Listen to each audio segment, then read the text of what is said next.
Hey kids, welcome to the Friday edition of Just a Game. I am me, you are you, and he is he. Ryan Pike joining us live from the Scotiabank Saddle Dome as technically the 2023, how about that? The 2023 trade deadline of the National Hockey League has come and gone. Ryan, what's the latest on the local hockey heroes? Very, very quiet, but a couple of small moves at the end?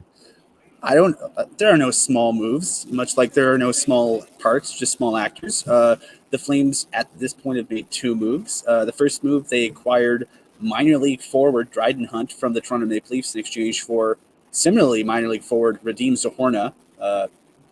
Hunt was with the Marlies, Zohorna was with the Wranglers. They switched. They're probably both going to the AHL. Both guys are pending UFAs. Both guys are forwards. Both guys are about the same age. I think it's basically let's try something a little bit different for the Flames and the Marlies, the minor league level. And if you're the Leafs, you also get a guy who's played the NHL who might have a bit more upside in the minor in the playoffs than Hunt does. Like Zohorna is big, and big guys tend to be valued in the playoffs. So it's a lateral move, I think, for both teams. The other move that just broke, we don't yet have the other piece of this trade. It might actually drop while we're talking. Okay. The Flames are reportedly, according to Sportsnet's Elliot Friedman, they've reportedly acquired Troy Stecher from Arizona. We don't know what they gave up to get Troy Stecher. Troy Stecher is a right shot blue liner. So if you were one of the people going, man, the Flames sure could use more defensemen, it sounds like they got one. The Hunt trade has been announced by the club, both teams actually, but we're still waiting on the full picture of the Troy Stecher blockbuster. Well, yeah, there's no small actors, but there are. This is not what we would call a blockbuster, but kind of fitting in with things that that Brad Treliving has done in the past. I'm thinking of Four-Board or Yoki Paka, serviceable, and I think Stecher had some good moments in Vancouver, but I would say he's a serviceable NHL defenseman.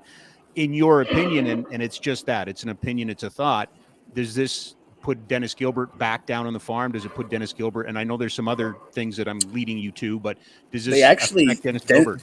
Dennis Gilbert wasn't waived on Thursday, and he wasn't assigned to the AHL before the deadline, so he's in the NHL from here on out. So it sounds like we'll see what else the Flames end up doing.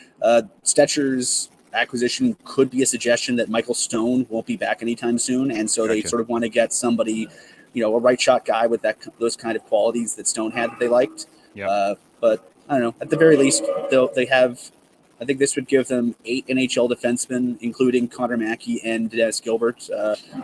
Mackey has been a healthy scratch for all but 10 games. Gilbert has played over Mackey pretty much since he came back up, and pretty much in the second half of the season, almost perpetually, it's been Mackey as the 7 and Gilbert as the 6. So, this insulates them a bit from having to lean on Gilbert too much. But I mean, where the team is at, I don't think they're really going to be sunk or floated up to the playoff bubble by the presence of Troy Stecher.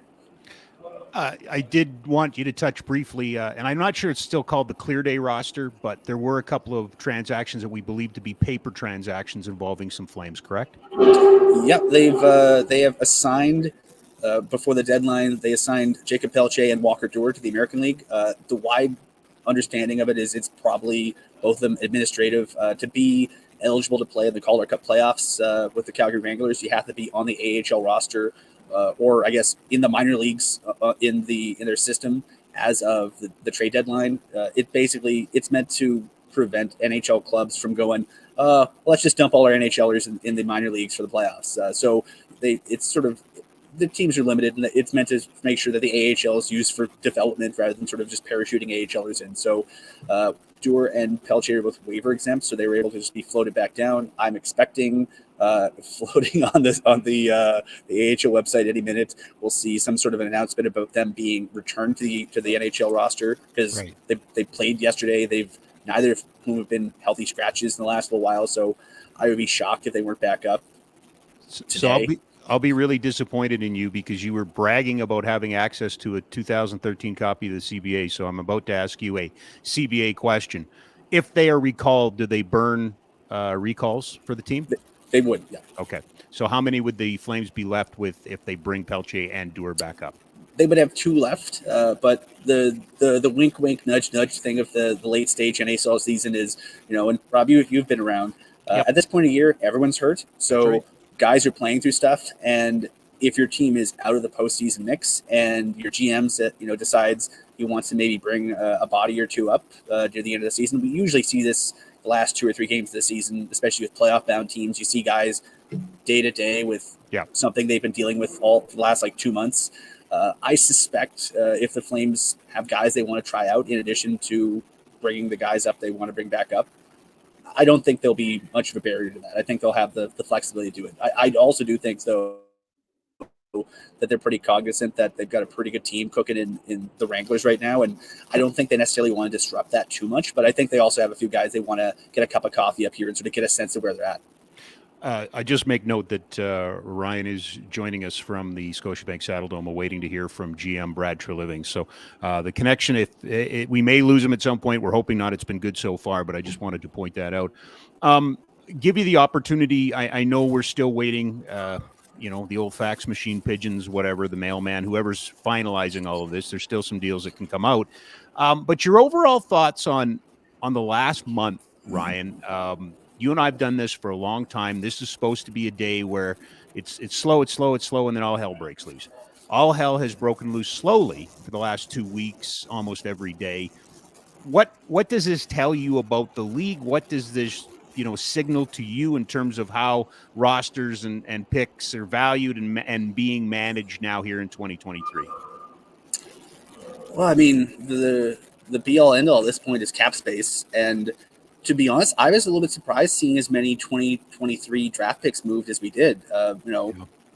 I follow the Western League pretty religiously. I have many friends who work as scouts in NHL organizations and in a lot of these independent scouting services. Shout out to many of them. They're doing humans work at this point of year. But this is the year that we've been hearing about the 04, 05, 06 draft class, those birthdays are some special players, and it's not just the Connor Bedard year. This is the year where you could draft midway through the first round and get a pretty high quality player. And if you're a team that thinks you're a piece away, that's what you got to roll with. And I was surprised. I think something like a 10 or 11 first rounders in this year's draft got moved during the last 2 weeks, and considering the quality of the draft class and how much we've been hearing, not just from scouts, but GMs. I mean, Brad Treliving mentioned, in interviews recently that, with the Sean Monahan trade, Montreal asked him to put the 2023 pick in the trade, and he said, no, thank you. And they ended up getting it done anyway. But when GMs are volunteering the information about how good this draft class is, it's something pretty interesting. So, but beyond that, I think we've seen a lot more creative moves with how up against the cap ceiling everybody is. Mm-hmm. We saw, I'd say maybe a half dozen 3-team trades with retention involved. We've seen, a lot of teams get creative, and, for once, it's not just Tampa Bay doing weird creative things. It's, 5 or 10 organizations deciding, let's just get weird. Yeah, but they did. In fairness, they did. They gave up a boatload for, a tough bottom 9 or top 9 for whatever you want to look at. The weirdness was still there. You mentioned too the thickness of this draft, especially in the first round, and we know Connor Bedard. If it were to start today, or if the balls were going to be drawn from the draft lottery, the Flames would be. Is it lotto eligible at 13? Is that how we refer to it? I mean, they could move, couldn't they? They'd be in the lottery, but they can't move up more than 10 picks. So. Correct. At 13, they couldn't get higher than 3, which, I mean, at 3, you could still get... that'd be the highest they've ever drafted. At 3, you're still getting, Matthew Michkov or Leo Carlson or any number of these really high-end players in this draft. So, I mean, if you end up finishing where they look like they're going to finish or close to where they're finishing, if you end up in that 10 to 13 range and then you win that lottery and you end up settling for Andrew Cristall or Leo Carlson or Matthew Michkov, I'm sure you're not going to be too sad about it. No. Before, and we're still kind of watching the wire. There's a few other small deals coming through. No notable names at this point. While I've got you, Ryan, I just want to go back to last night, a 2-1 loss to the Toronto Maple Leafs. I'd be a little reluctant to refer to it as a heartbreaking loss. it was a loss. They flipped the script a little bit. They didn't outshoot the Maple Leafs. The territorial advantage was a little bit more even. But the one thing they did get, and maybe too little too late, was a very good performance from Jacob Markstrom. Yeah, it was probably the best goaltending performance they've had from either goaltender since Christmas. Probably maybe one of the better ones they've seen all season. The Toronto Maple Leafs have some terrifying players. Like they have, some guys that can absolutely hurt you. And unfortunately, the Flames made, one or two too many mistakes against them, and it killed them. I mean, they even defensively. I mean, I've been critical of how they played their own zone this season at times. At times they've been very scrambly. I thought largely they were very good. They played one of their better defensive performances of the year in terms of not giving the Leafs a lot, but the Leafs gave them even less. And when you don't have a game-breaking player like the Leafs have, it's really tough.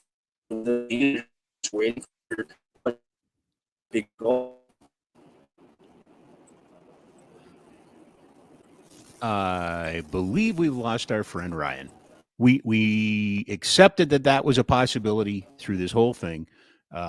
Unfortunately, we will release Ryan from his duties with us, and Mr. Pike will remain down at the Scotiabank Saddledome. We'll hear from General Manager Brad Treliving, and in the event that anything else happens, he'll certainly report back to us. Encourage you to read him because he is the managing editor of Flames Nation, flamesnation.ca. He's had some incredible coverage leading into this date for the Flames and plus post-game coverage. Welcome, everybody. We'll do another start, shall we? Just a game. Live, by the way, from the Noodle studio. Local, love, delicious. Since opening their first store back in 2005, Noodle has been all flavor and just the right amount of weird. 2 locations, 1244 17th Avenue Southwest, 105 Main Street North in Airdrie. Pickup and delivery. Yeah. So Ryan just texted me to tell me the connection's dead. So there we are.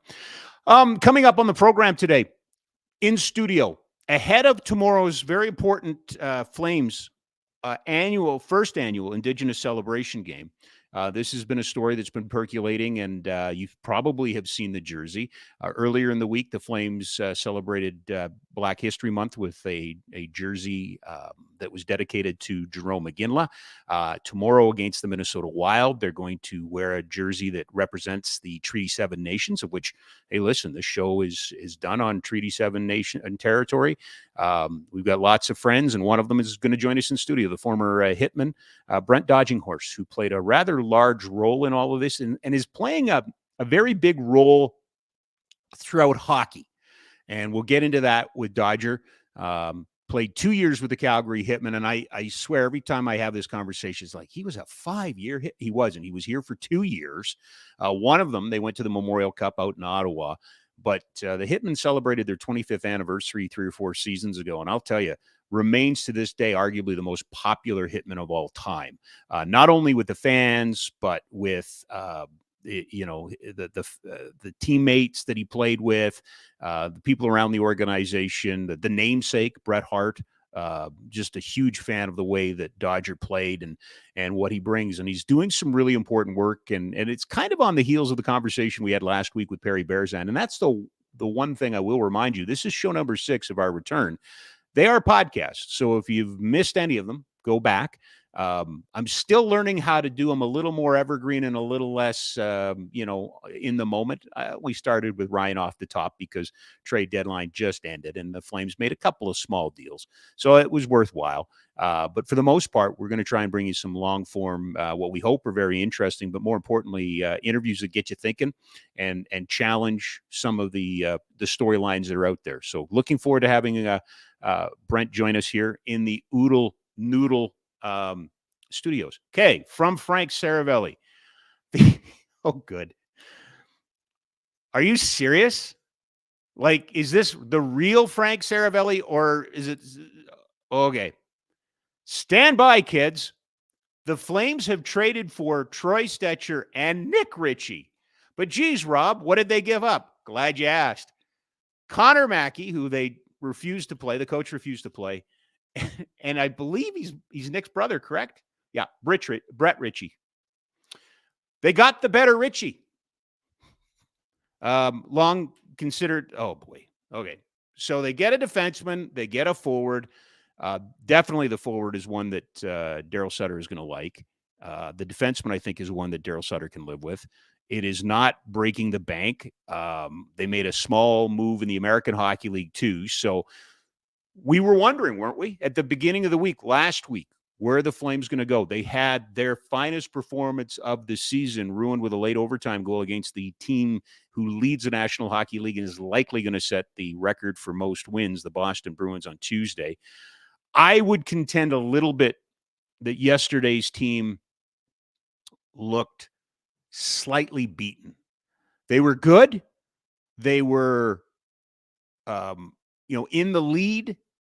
They weren't overwhelmed. I thought that they gave up some opportunities that they don't normally give up. There was a William Nylander breakaway. I think the second goal was the result of a great play by Toronto, but broken defense. And Yarncroke, the former Flame great, I believe, gets the game winner in that case. But there was, again, as I've often said about this team, they looked motivated. They didn't look inspired.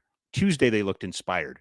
Tuesday, they looked pissed off. Tuesday, they looked like they had something to prove, not unlike the Ranger game coming out of the All-Star break, a little bit of a chip on their shoulder, played with some speed, played with some hustle, and certainly got, performances from all four lines. I have nothing bad to say about Michael Backlund's line. I have nothing bad to say about the top four defensemen.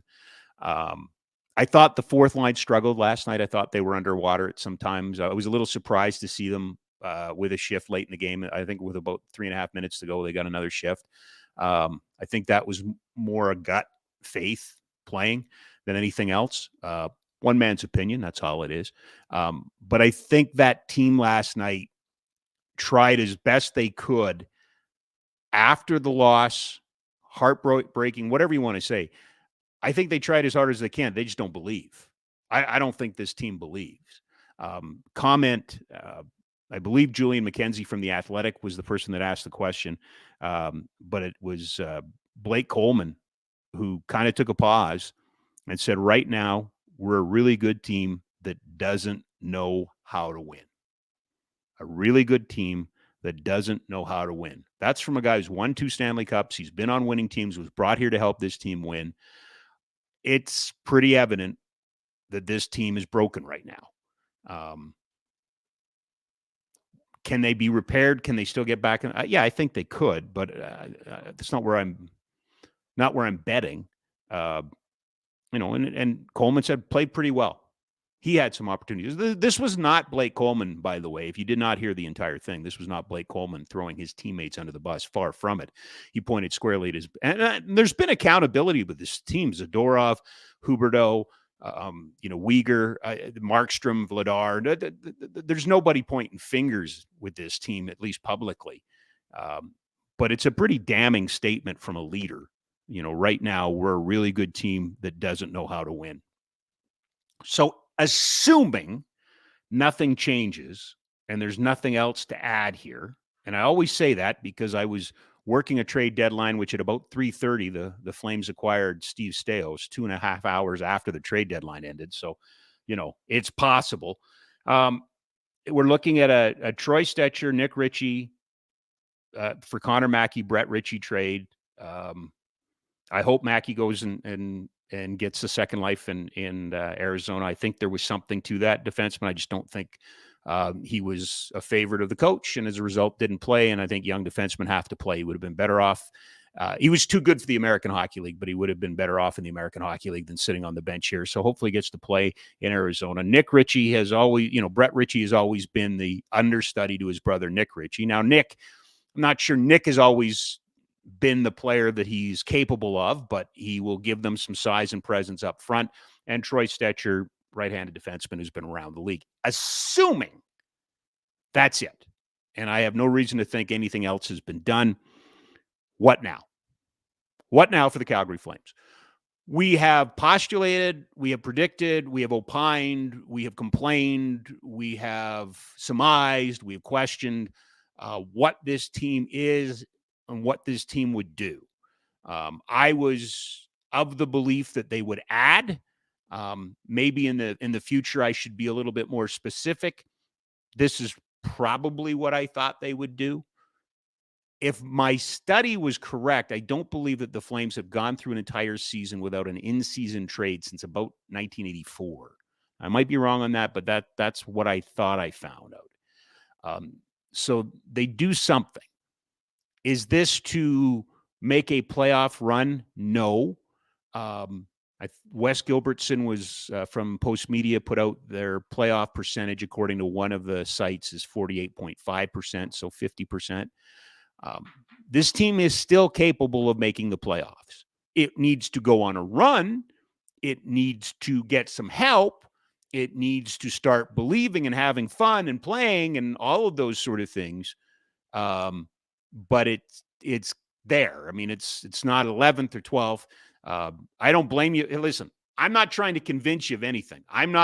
Please do not interpret this as me pumping their tires and telling you to believe and you got to. No, I'm just saying, could they? Yes, they could. Do I think they will? No, I don't.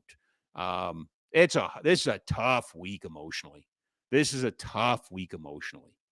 Now, if they were on the other side of this deal, giving up a veteran defenseman and, giving up a veteran potential top 9 forward, I don't know where you view Richie, but for the sake of argument, let's say that they'd be, this is buying at a certain extent. It's not big game hunting, but it's doing something. We'll see.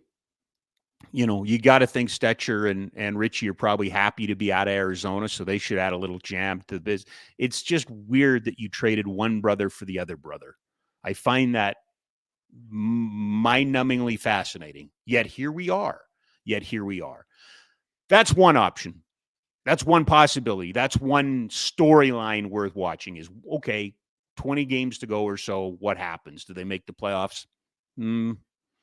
It's not a sure bet. Matter of fact, it's below half. We'll see.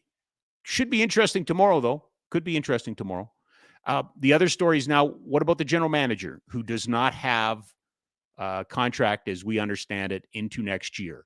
Don't know about the rest of the hockey operations staff. We do know that the coach is somewhat extended because of, not somewhat, he is. He got an extension or somewhat. Sorry. Brain freeze on a Friday. He is extended. He has an extension. What happens next?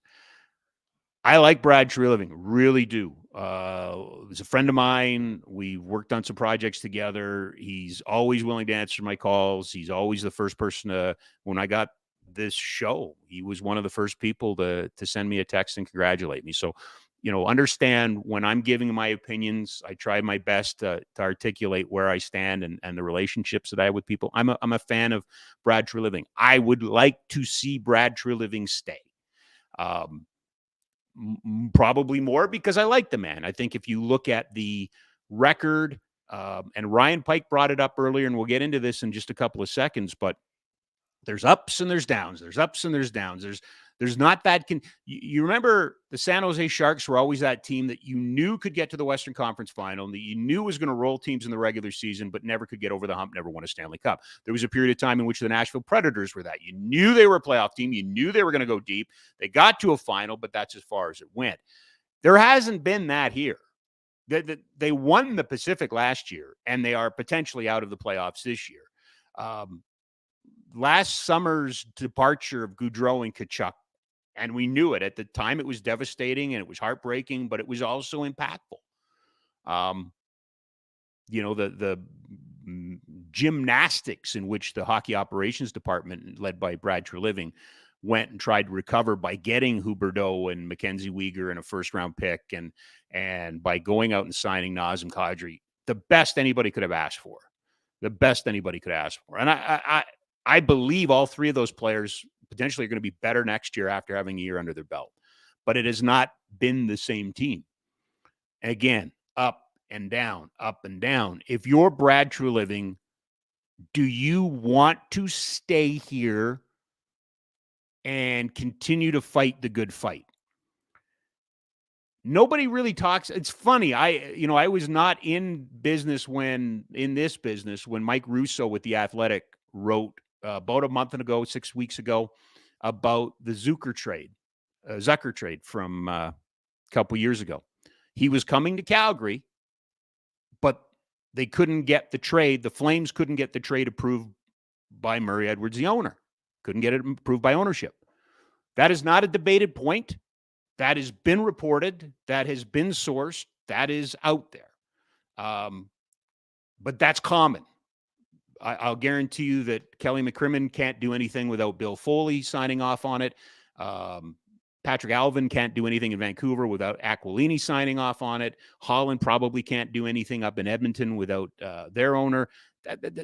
This is not scandalous. This is not necessary. This isn't even news.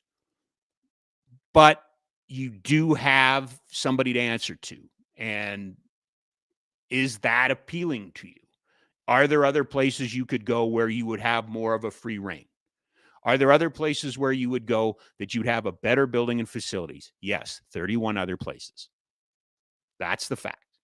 If you're Brad Treliving, you have been here for almost a decade. You've seen the good, you've seen the bad. You've had 4 coaches. Is that right? 4 coaches for Treliving? Yeah, that's right. Off the top of my head, 5. 5 coaches. Because he inherited Uncle Bob and then brought in Geiletzin and then Peters and then Ward and now Sutter. So, you've had opportunities. You made. Now, in fairness, I don't believe Sutter was his hire. That's an opinion, my opinion.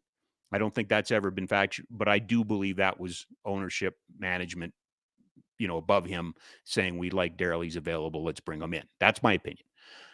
If you're Brad Treliving, do you still want to keep going down that path? What about the coach? He's got his extension, but Daryl Sutter's here to win. He's not here to rebuild. Now, I don't think you have to rebuild, but speaking of vetted, peer approved or peer vetted, reporting with sourcing, there's no doubt there has been strife in that locker room this year that the coach has rubbed some of the players the wrong way and then some of the players have not performed for the coach. But he's the one with the extension. The Calgary Flames have some interesting decisions to make here coming up. Remember, if they don't make the playoffs and they sit 13th, 14th, 12th, somewhere there, probably going to have a really good pick, which isn't a bad thing. You want to keep restocking. Who's going to lead it? Who's going to be in charge? What's his team going to look like next year? These are all storylines that we will watch coming up here in the next couple of months. But if you're just joining us in the most Calgary trade of all Calgary trades, they sent Connor Mackey and Brett Ritchie to the Arizona Coyotes for Troy Stetcher and Brett's big brother, Nick. Brother for brother trades. Brother for brother. Of the things that I had on the bingo card, that was not one of them. Coming up in probably about a half hour or so, in studio, Hitman hockey legend Brent Dodginghorse. Really excited about that. Really excited about the work that he's been undertaking. And it's going to dovetail into the conversation we had with Perry Bearzan last week. It's going to dovetail into some of the conversations we've been having. But Dodger brings a lot to the table, and I was really hoping he'd make some time, and he's going to make some time for us. And speaking of which, if you've been watching on social media, unfortunately, Chris Snow finds himself back in hospital today. Kelsey Snow, his wife, was on social and shared that news, immediately reached out. And I said, Kelsey, listen, let's reschedule. Let's rearrange times. Take care of your husband. The good news is Kelsey thinks she's going to be here on Monday. So right now we are planning to have Kelsey Snow in studio on Monday. And I'm really, really, really looking forward to this conversation. Really looking forward to this conversation. As I do all of them, really. I look forward to all of them. Also next week, since we're going down that path, Peter Marr will join us. Eric Dahachek will join us. And the owner of the Calgary Surge of the CEBL, Jason Ribeiro, in studio on Friday. Just what the heck does it take to start a basketball team in Western Canada? We're going to find out from Jason. In just a couple of minutes, friend of the program, longtime friend of everybody, really. our good friend Kevin Webster from Kidsport is going to join us. Big announcement yesterday, which I am very proud to be part of and very proud to have played a role in. And I want Kevin to kind of share that with everybody. And also a little nod to our friend Ken King. Earlier in the week, there were some awards passed out, and Ken is a huge part of that. And there's a connection to Kidsport. He is here. He is joining us now. He is, I always get this wrong. I mix him up and Belks. Hell. Let's go with CEO. Kevin Webster from Kidsport, Calgary, also the Calgary Flames Sports Bank. Are you there, sir? Can you hear me? I am here. There you are. How are you? I'm great. Yes. How are you? I am, well, somewhat stunned that the Flames were participants in a brother-for-brother trade. I saw that or heard that. It's never dull, is it? Yeah. It's never dull. They won't have to worry about accommodation. They can just leave the keys, I guess, right? Well, what I want to know is if he's just going to wear his brother's old number, right? Do we just leave the nameplate up, the whole 9 yards, right? Roughly the same size. He can use his gear. It wouldn't be the first time, right? Yeah. He's all of these things, cost-cutting measures, one might say. Anyway, it's wackiness. I'm glad you could join us, Kev. What I really want to talk about is what you announced yesterday, which is Project Ref. I'm really proud of this. I'm really excited about this. I should start this entire conversation off by letting everybody know I am a board member for Kidsport Calgary and the Calgary Flames Sports Bank. I'm also a partner on a lot of projects with Hockey Calgary. But you announced Project Ref yesterday. Tell me about Project Ref. Yeah, we're all pretty excited about, I think, getting this off the ground, and this is the first of its kind for Kidsport, and something locally here that we started talking about, towards the end of last year. And some of the conversation was around, how do we, help kids stay in sport? How do we further help the demographic that Kidsport and the Flame Sports Bank set up to help, which is low-income families in our community, to ensure that their kids can access sport and continue to look at sport as an opportunity for them. And we started the conversation about officiating and refereeing and what that could look like. And when you look at the opportunity to maintain a path in sport, maybe different from what some kids look at as a normal path in terms of being a competitor, that becoming an official gives them an opportunity to earn an income and very flexible part-time job, contribute in their household, and learn another layer of amazing life skills that sport can help with when you think of the conflict management and resolution and negotiation skills, and dealing with people in an emotional setting, that becoming an official can help kids just add more skills. How did it all come about? Because individual sports, I think, can sometimes pull off projects like this. But to me, the strength of this is that you've got the two biggest participation sports in terms of youth sport in our city, with Hockey Calgary and Calgary Minor Soccer involved. And that to me just adds strength to this program, doesn't it? Yeah, and those are the biggest two sports for us in terms of where we're supporting kids with registration fee assistance and equipment. So those are the right ones for us to start with. We need to understand for each sport how the officiating process works in terms of becoming certified, getting on a field or in a gym or on a court, on the ice. So we wanted to start that process with hockey and soccer because we knew we had the most amount of current athletes that we could reach out to. But we also want to make sure it's available to other sports. So we've begun, the conversations with lacrosse and basketball, and we'll continue those as families come to us and showcase which sports may be the ones they want to pursue. I think one of the interesting results of some of the polling that both groups did was that there's a strong interest from kids who are receiving support from Kidsport to get this opportunity. Because again, you mentioned it, being an official is great. It teaches you those skills, but it's also a part-time job, right? So that can help out a family, that can help out, the social situation. But to me, it was also really refreshing to hear soccer parents saying, yeah, my kid wants to try other sports as an official, that we might have that cross-pollination, that it might be a kid who gets support for kid sport to play soccer, but he might go ref basketball or hockey or something. Yeah, I think that's really cool about this project. This, many of those skills of becoming an official are transferable, and the opportunity, to look across different sports, different seasons, that fit within their schedules, for young kids that want to get started in this is really exciting.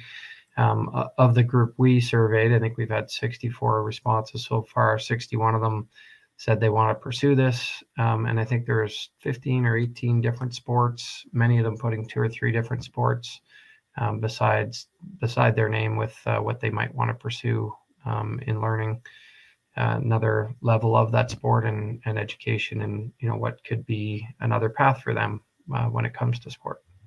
Kev, I do want to point out that we mentioned Hockey Calgary and Calgary Minor Soccer, but for those who don't have kids in sport or have never really gone down this path, they're not ultimately responsible for the education and the scheduling of officials, are they? They have partners in which they have to bring into this conversation. Yeah, and that's what we're going to go through and learning with each sport is how that's managed differently. Both Hockey Calgary and Calgary Minor Soccer have third-party groups. The Alberta Soccer handles officiating on the soccer side, and from a hockey side, there is an officiating group under Hockey Alberta that looks after this. So we're going to use Hockey Calgary and the Calgary Minor Soccer Association as our kind of conduits and voice to those groups, and hopefully, when we look at soccer, I think they have 5 clinics coming up. So we've worked with Carlo and his team to have some spots already held for kid sport families and their kids. And hopefully as the interest for this grows, we'll be able to go back and advocate for additional camps or clinics if these ones fill up, which would be a huge success and a big win for the families we assist, but also for the sport, as recruiting and retaining officials is a challenge for a lot of sports. So if this can open a new pipeline of potential referees and officials, then that's a big win. To me, what excites me the most about it is it should open up a conversation too, that you just touched on, arguably one of the biggest crises in all of sport. We can talk about the issues that are going on with NSOs and safety, and they are very important, but just as important is the recruitment and retention of officials. And we are faced with some very staggering statistics. It's not rosy in some cases. There are some positives. But to me, this should also, Project Ref should also be a kind of a launch point for conversations. And I know for myself, I've already written a manifesto. I mean, I know what I want to do as a launching point from this conversation, but we really got to reevaluate how we view the role of referees in minor sports. They aren't there to be yelled at and screamed at. And you and I had a conversation about it. You coach your son's team. That they're going to make mistakes, and this isn't anybody saying that they should be hands off or anything like this, but we need to get back to understanding that if you're a coach of a minor hockey team, you're developing your players and you take great pride in that. Take some pride in developing these young men and women, on the ice or on the pitch as well. And the conversation, and again, I'll get to it, but there's nobody's saying we shouldn't talk to our refs. Nobody's saying we shouldn't get accountability from our referees, but it's, we got to tone down some of the rhetoric and the screaming and the cursing and stuff. Without a doubt. And I know I'm fortunate to coach both my daughter and my son's team, and my son's U11, so a little more competitive. And I know with the group of coaches that I'm fortunate to stand behind the bench with, that is a conversation we've had. We tell the kids to control what you control, and we tell them the officiating's our responsibility to have those conversations. But if we start yelling at the refs about a missed offside or a trip, that steamrolls into the kids, and they're so far distracted. They think, the game's now in someone else's hands. So yeah, whenever we've had conversations, it's been a coach at the side of the board and asked the refs to come over, and we're not arguing the call to change. We want them to be able to explain it to us, because I do think there is a role that we play as adults and coaches in not only asking them to have that conversation, which is a value, but having them formulate their thoughts into why they made the call or what they thought when they were making the call. And we leave it at that. Like, we want them to explain it. We're not going to Toronto to get it reviewed and overturned. But we do want it explained, because I do think it's valuable as part of the process. And we want to understand as well, when we, can tell the kids in practice or after the game, our thoughts on, maybe how that impacted the game. So, before I do want to revisit this one more time, but before we do that, also this week, the announcement from Ken King's family that his legacy will continue on. And I know part of that legacy continues with kids sport and in some awards that you're able to give out. Yeah, this is a really cool program, and one we're honored to play a role in helping steward Ken's legacy in our community. He was such a strong advocate for sport and just healthy living and getting kids active. So each year, through the Ken King Community Awards, through the King family and the Calgary Flames Foundation, we will be granting 10 scholarships, basically, which is just an additional stream of funding that goes to kids sport families. So right now, a family can access up to $500 for a year of sport. Right. Through us. This will give them additional funding that they can use for not only sport registrations, but they can use it for coaching, they can use it for equipment, whatever that next kind of lever is for them to, continue down their sporting path. We had a young lady, Adeline, speak at our donor appreciation luncheon on Tuesday, and she was amazing. And this grant has opened the door to her to some new sports. So she's now curling, which she had never done before, and she loves it. So if we can do that and inspire kids to try something or pursue something a little bit further through Ken's legacy, then that's going to create a lot of very cool stories in Ken's name that are going to live on in this community. And just having Adeline stand at the podium and share her gratitude, you can see, what giving back for a young athlete means. And that's a big part of this award, is they have to apply and show not only what they're doing in sport, but they have to show us what they're doing in the community, as that's, in the name, the community awards. And we want to make sure there is a portion that the winners are showing us that they're kind of going outside of their competition or practice side of sport and doing something else to make sport better or their community better. Love it. Before I let you go, Project Ref launched yesterday. It is for kids 14 and above that have received kid sport funding in the past year. What else do you need, Kev? Do you need to hear from anybody? Is there any resources or anything that you can use to help support this project? If somebody's listening today and they want to get involved, or if there's another sport that wants to get involved, what do you need? Yeah, I think it's just that conversation, Rob. As we're going to be sending out a kind of a submission of interest form out to all our families next week. As we start to collect those, we'll be looping in directly with those sports. There's some sports that we're more aware of how the process might work, and then there's other sports we don't even know where to start. So that's where we'll be reaching out to the sports and saying, okay, we've got 3 kids interested in that want to officiate Taekwondo matches. How do we get them started down that path? So there's lots of conversations. If there's people in Calgary and area that want to be part of this, we'd love to have that conversation.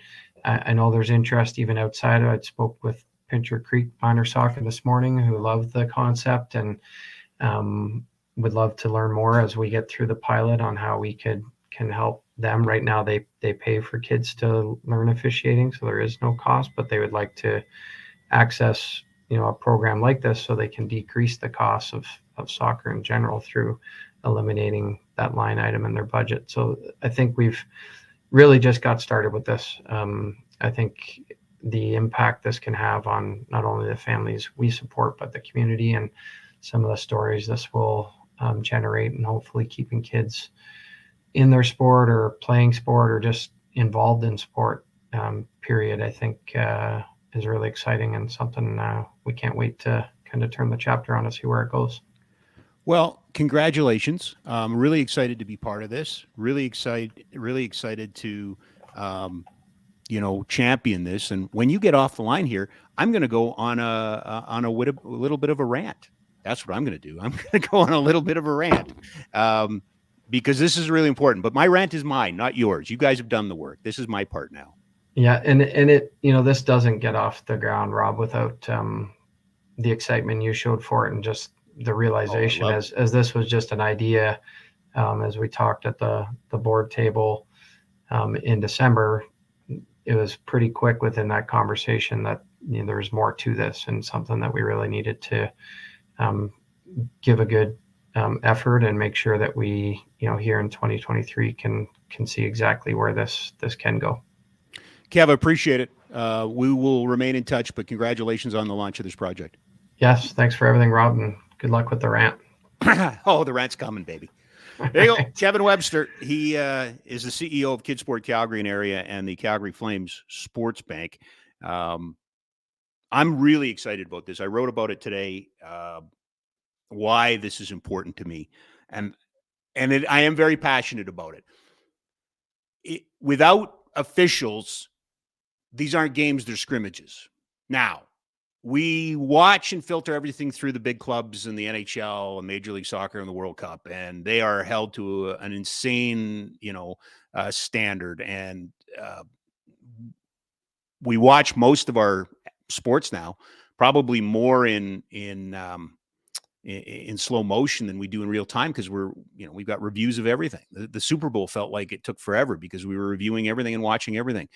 And I get that, and that's necessary, and there's a lot on the line and all that sort of stuff. But over the years, we have just grown numb and accept the fact, and this is the part that pisses me off the most. We accept the fact that it just seemingly is okay for adults to abuse kids, for adults to verbally accost boys and girls that are trying to learn how to be officials. And if you think I am being hyperbolic here, if you think I'm trying to make a point, I'm not.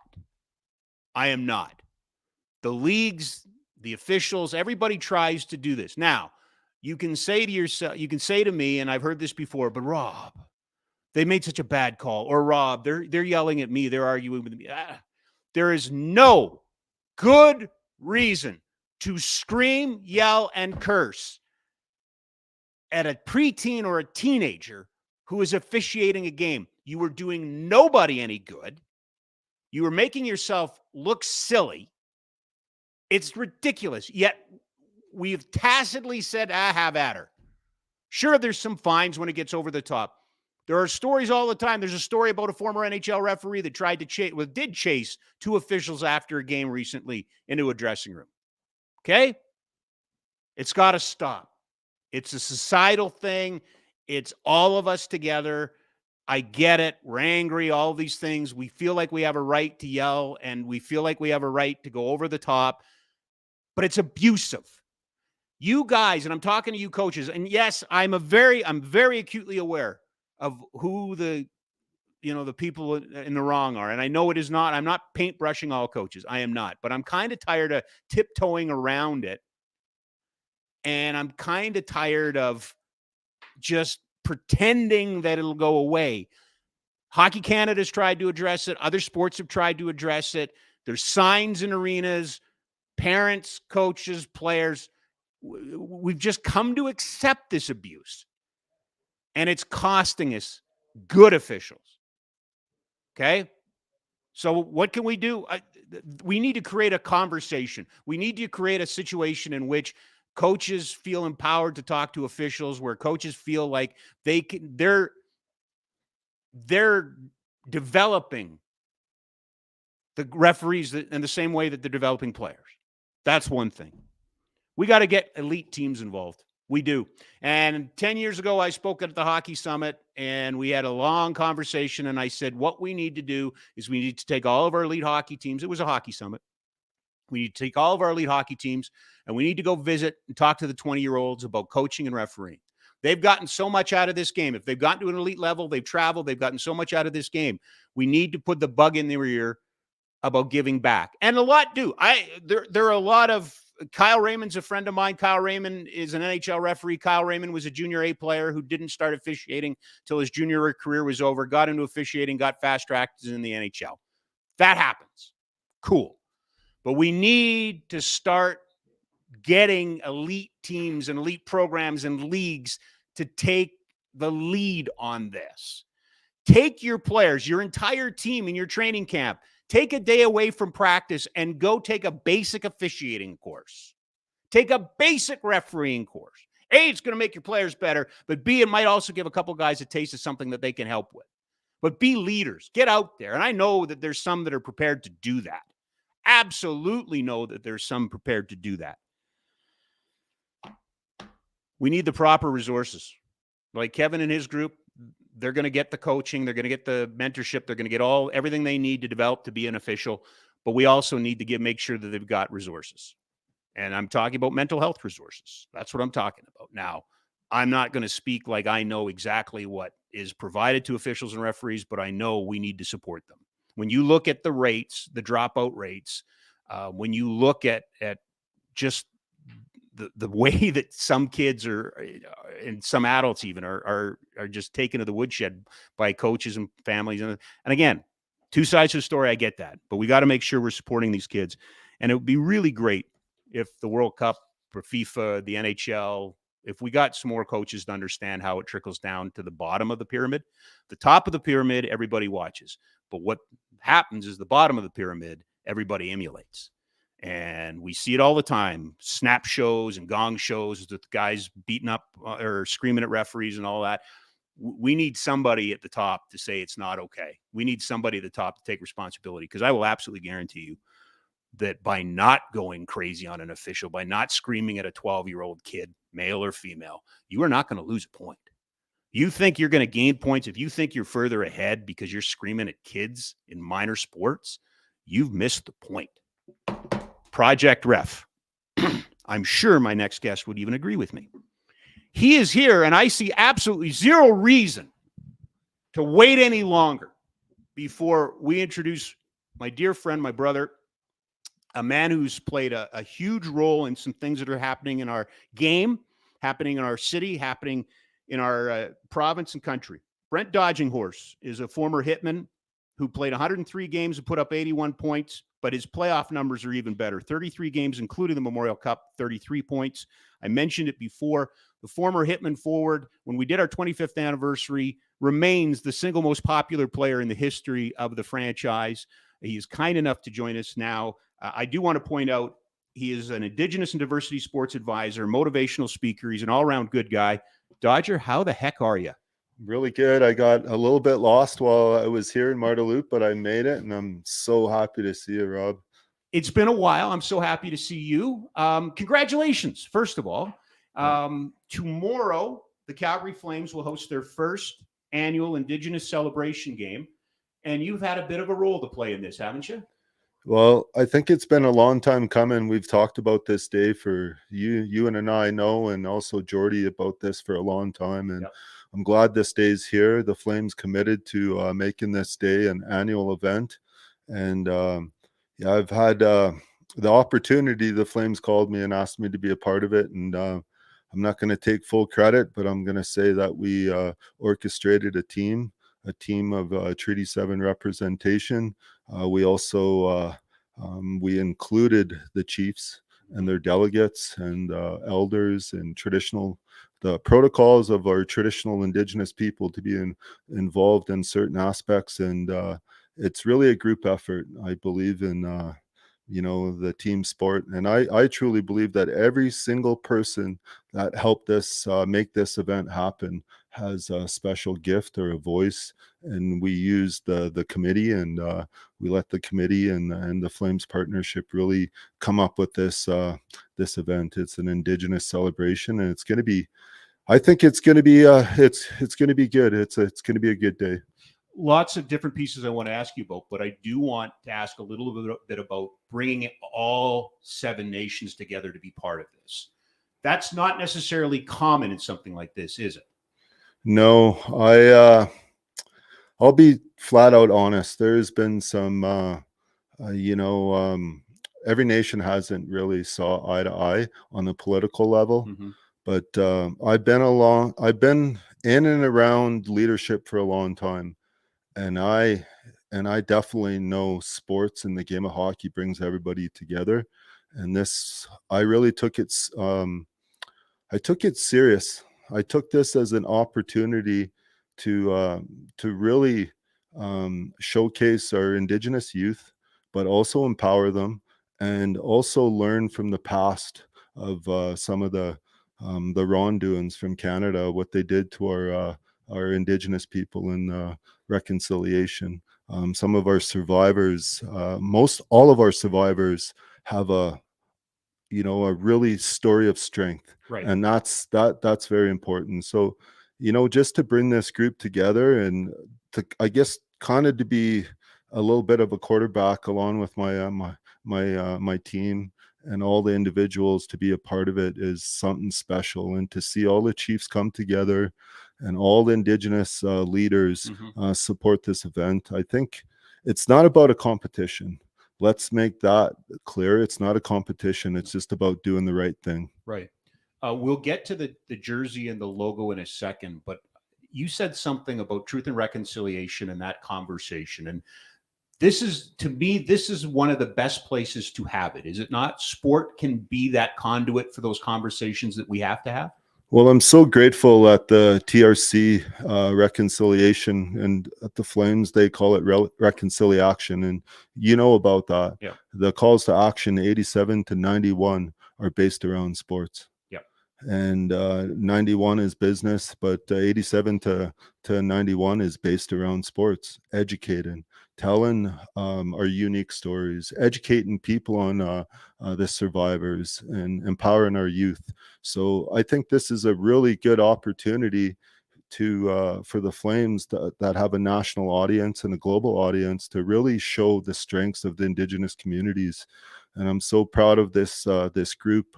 There's so many people to name that have been a part of it. I will not take credit for it. There's a group that's been involved, and a group that's been guiding us along the way. And it just goes to show you, if you work together and everybody has that voice and that unique gift, that we all share our knowledge, that good things can happen. You won't take credit for it, but you do have some amazing patience, right? That's what you bring to the table, is you want to help people understand the why, right? They can't just be, well, we want to do this, we need to do this, we're not checking a box. This can't be about checking a box, Brent. There has to be a why here, right? Well, one of the main things is the elders' teachings, the halukwa, the elders' teachings, and you have to be able to understand the past. And understanding the past is, everybody has a story to tell. And it's important to listen to everybody in that circle. And once you listen to everybody and you empower their voice and their gifts, that everybody will come up with a unique opportunity or a unique story. And that's how we looked at it. And when that opportunity came, we formed a group, and we just really talked about what we want to accomplish here. And that's to empower the youth, but also tell the story of the residential school survivors, and tell their story through their eyes. And I think the ECM game and Tyler White and his group really did a good job, and you were behind that too. So I think that good things are happening in the sports world, and it's given us an opportunity to say it our way, Right. our version, our way. And again, if you don't agree with me, please tell me, but what I think we have done is use that game platform as a place to ask questions, to learn, that, come meet somebody, talk, especially the ECM games. There were traditional foods, there were teepees, there were elders there. It's important that this is a dialogue, right, Brent? That when we talk about residential schools, when somebody they don't know anything about it, or they hear about it, they feel like, oh, that's in the past. It's about that dialogue, right? Yeah, I think, like you said it right there, even at the DH Ranch and everybody that tells their story, I think the most important thing to be an ally, whether it's diversity or whether it's an Indigenous ally, is just to listen, to be open to the story, and to have understanding, and also to have empathy. empathy to understand what they've been through, what Indigenous people have been through, and some of the atrocities that happen to our people. We're not supposed to be here. But I'm not asking for pity, or I'm not asking for sympathy. All I'm asking for is understanding, to hear our stories. And, I want to encourage all the people of color and all the people of the Indigenous backgrounds to be proud of themselves, be proud of their language, be proud of their long hair, be proud of their color. And, also sports diversity, whether they identify as whatever they want to identify as, be proud. Yeah. Let's talk about the importance of the logo and the jersey. We have a picture of a very handsome man who was modeling this yesterday. But I look at that jersey. First of all, it's Blasty, and I love Blasty, but it's not Blasty. Tell me about that logo. Well, Richard Running Rabbit and Mr. Alexis, I give them all the credit. They come up with the design. I think what they're really doing is indigenizing it and making it into something that's appealing to Indigenous people. They added the eagle feather, which is very important to our culture. The eagle feather, or the eagle, is the closest animal to the creator. And they also added some paint on there. And our people are connected to the horse. Right. And part of the paint is around the left eye. And traditional knowledge goes back to a relay racing, but not only relay racing, but the connection to the horse. The horses are a spiritual animal to Indigenous people, and we have that connection. So it does mean a lot. There's some details in the jersey that people don't see, but I think as you really examine the mountains and the pictures of the doorstep of the mountains, and it symbolizes the Treaty 7 territories of the 7 First Nations out here. It has a symbolic picture of the Calgary Tower, which is symbolic to Calgary, but it also symbolizes the buffalo feet on there that are walking, and that's very important to our people as well. The shoulder patch is circular, which is important, but also 7 feathers representing the 7 nations, correct? Yeah, correct. So when Jacob and Richard Running Rabbit designed that, it came back to the committee, but it was really cool because what it's doing is bringing all Indigenous people together, but it's also representation of the Blackfoot Confederacy, which consists of Siksika, Piikani, and Kainai, the Tsuut'ina Nation, but also the Stoney Nakoda First Nations of Chiniki, Bearspaw, and Goodstoney. And it tells a story. Yeah. And that story is huge because the circle represents everybody, mankind, human, that we're all one. And there's also representation in there of the colors of the black, yellow, red, and white. And to me, that symbolizes the circle of life and the people. And there's different types of identities in this world, but we're all one. All different colors.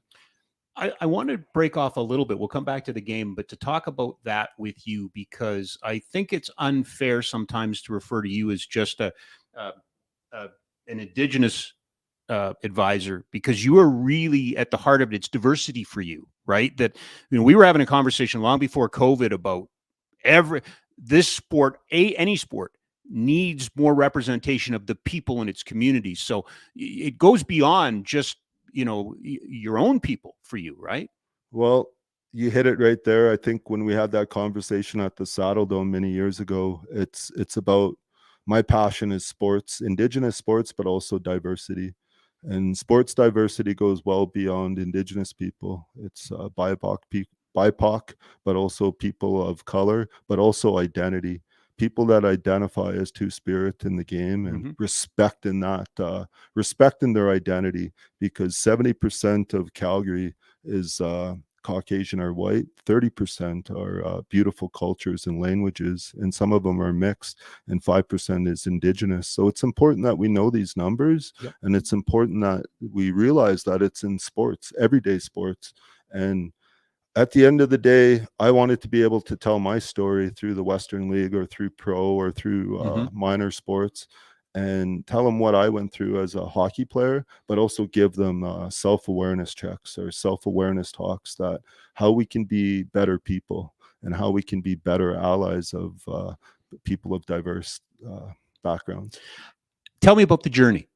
You know, it's now going on 5 into 6 years for you that you've gone down this path. What have you learned, and what has surprised you about being a champion in that area? What I've learned is there's a lot of allies out there, and there's a lot of sports allies out there. I just encourage people to really be passionate about what they do. And what I've learned is this sports journey has taken me to so many places, to Edmonton, to talk with ex-Oilers, to right to the Saddle Dome, to talk with current NHL players, to be able to travel and really tell my story, but to have an understanding that there's a lot of people out there that are going through similar situations as myself. And, you know, whether I talk to 800 people or 2,000 people, and we help them, or we help one person or help 5 people, the fact that we talk to 2,000 people, they're going to go home and talk to 4 or 5 people at the dinner table. And then it's not computer education, it's one-on-one education, to where it means more. It's impact initiatives that Right. Are really meaningful.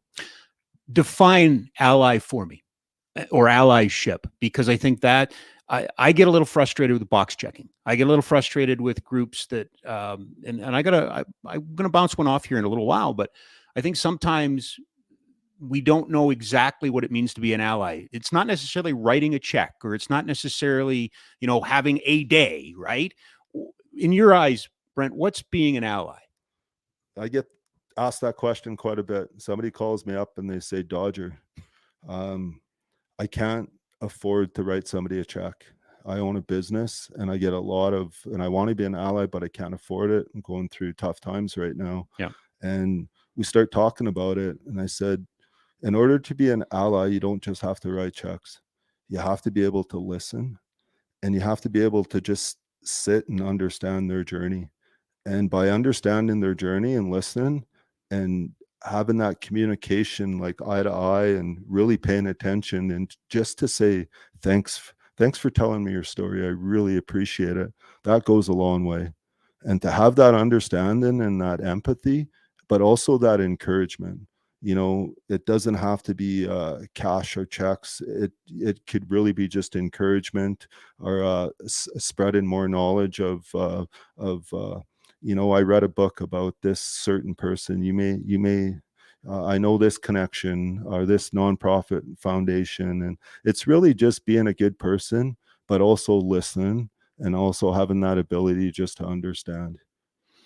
But also to spread the message too, right? Oh yeah. To be that person who's in the dressing room when something goes sideways and stops and says, no, Yeah. here's why, right? And one of the biggest things that we talk about is to be an ally is, I use the example of Jerome McGinley when I played with Jerome in Kamloops, is when he saw something that wasn't correct, he had that ability just to say, no, that's not going to happen in here. That's not how we do it in Kamloops.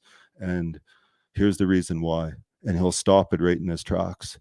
So, and that's part of my sports presentation, is for coaches, for managers, for refs. When you see something that's happening in the dressing room, in the parking lot, or on social media, I think it's what you're doing is just empowering these allies to step up and say, hey, that's not right. We don't do that here. And I think by being a sports ally, that means a lot, because when I was playing hockey, I played hockey at a time where there wasn't a whole lot of people that were backing up what I'm talking about. Yep. Because I played hockey at a time where I couldn't speak up. If I spoke up, I would be out the door, and I didn't have many allies that were supporting me. There were some there, but they just didn't know what to do. So I really encourage coaches, refs, managers, owners to take some sports diversity courses, listen to how to be an ally, and just have that understanding, because it's important to speak up when that happens in the dressing room, and it's important to get some training, and it's also important to talk about it. How can we be better allies? Dodger, why is language important? Well, language is so important in the sports world. Through my Indigenous background, I've been painted with a brush of being lazy, stereotypes. And when that happens in the dressing room or the sports world or the work world, that encourages not a good behavior. So language and communication is very important. If you hear that language going on in the dressing room, you have to be able to stop that right then and there. One of the issues that I've always had is sports diversity training for our younger athletes, 18 and under. Canada, Alberta, and Calgary, they put a big emphasis on training adults and coaches and refs. But we need to be able to train our younger generation so they have the tools too. I'm pretty sure that our younger population outnumbers us right now. Yeah. And they almost have the solutions in their back pocket, and they're very adapt to technology. So it's very important that we use the right language around them. You talked about tone, and you talked about the proper communications. At the DH Ranch, when we do our communication workshops, I talk about racism and discrimination. And when it was used against myself, what are some of the four things that I use is when discrimination or racism happens to a person of color, what are the four things that we do? We either fight. So we either fight, fist fight, because that's what I did my whole life. Flight. So we leave, we quit the game, or we freeze, that we don't talk, or we fawn, we hide behind our coaches or parents. So it's very important that, racism and discrimination, they do cause mental wellness issues and mental health issues that we have to be able to talk about it openly. And you did talk about the coaches that are coming in there and yelling and screaming, or the parents yelling in the stands. That doesn't help. Nope. Yeah. It really doesn't. I almost refer it to, I work with equine animals, and the horse is the teacher. And if we come in the dressing room and we're very clear and we're very open about our conversations and the tone, that the horses listen.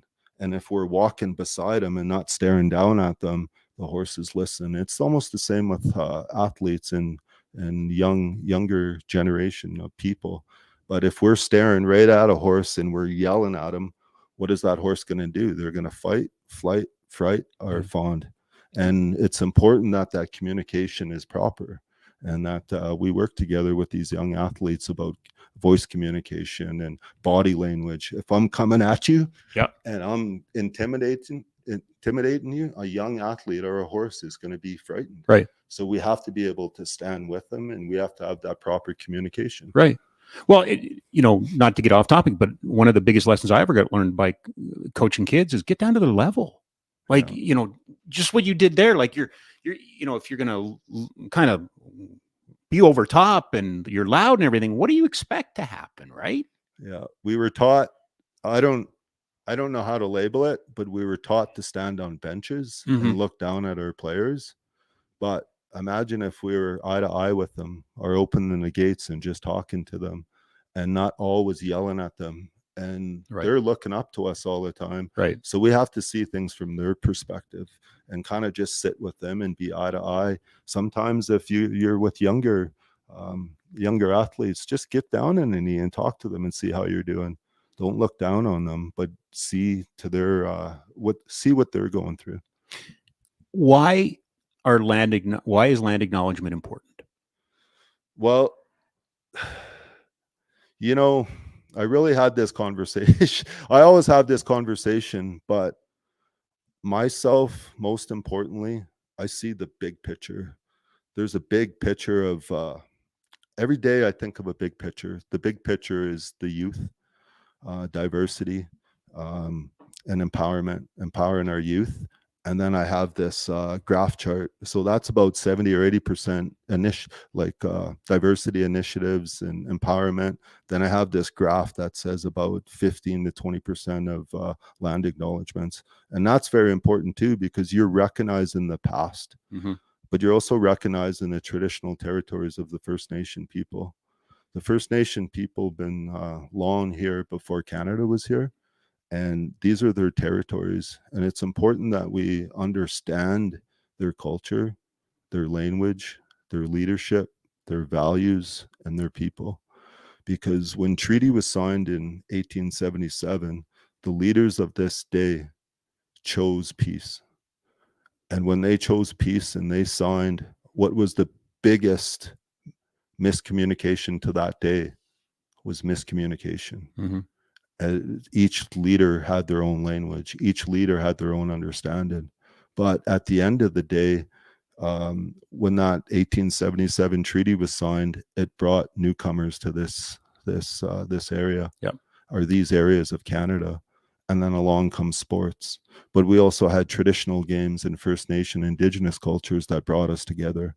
And these traditional games eventually evolved into, the modernized hockey era now. And that's why it's so important. That is, we must work together, and we must, it's very important. So these land acknowledgements are really just to recognize our Indigenous people, but also recognize the past, recognize for what our people have been through, but it's also to move forward together. And when we move forward together, we're working together and we're educating people, and we're walking side by side. And it doesn't matter your skin color, it doesn't matter your identity. It's the beauty of sports and hockey. It brings everybody together. It's about respect. That's right. It's about respect. Yeah. All right. Hockey, rodeo. Which is number one? 50-50. Is it? Oh yeah. I'll go rodeo. Rodeo's been in my blood since I was born. Yeah. My great grandpa won the Calgary Stampede in 1953. We've always ranched. It's been a part of me my whole life. I've team roped. I'm a header and healer. I won a few championships in the steer wrestling. It's just part of me. It's who I am. But hockey is definitely my passion. I've had an opportunity to play hockey, and it's taken me many places. I've met so many awesome people, and I'm at a stage now where in my life where I'm able to give back, work with the youth, educate, build awesome partnerships and good friends. But you mentioned technology before. Did I see this correctly? You have a daughter with millions of TikTok views. Is this correct? Who's in rodeo? Well, that'd be my daughter and my wife. Both. Yeah. Okay. So they go under Sonia Dodge. Yeah. And she's got a platform of her platform is really just empowering and telling the story about the DH Ranch, but also telling the story about MMIW, telling the resilience of Indigenous people, also talking about Every Child Matters and the movement there. Yeah. She's really about education. Yeah. So she's been in education for 21 years, and she uses a TikTok platform to really educate and empower people. And she's got millions and millions of views on Sonia Dodge. And I'll tell you what, I was very hesitant to be on TikTok because I've got a face for radio. And, hallelujah, brother. I'm right there with you. So I hated TikTok at first, but I think if it's in the proper hands and it's used properly, that it's a good tool.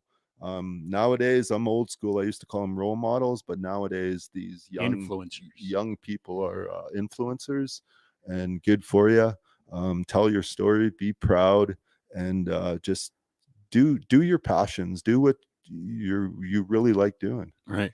Yeah. But both are competitive barrel racers, correct? Yeah.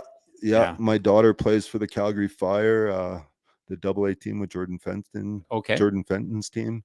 And my wife, she's also a barrel racer that travels. Two-sport athlete. Yeah. She won the INFR a couple years ago in the barrel racing. And then my wife's a two-time INFR champ, and she won the barrel racing in Vegas, a mother-daughter combo, first time to win it. And she's also a pro rodeo athlete. So she's living in the States right now, traveling the circuit, rodeoing and chasing her dreams, and also a business owner of the DH Ranch. That's pretty cool.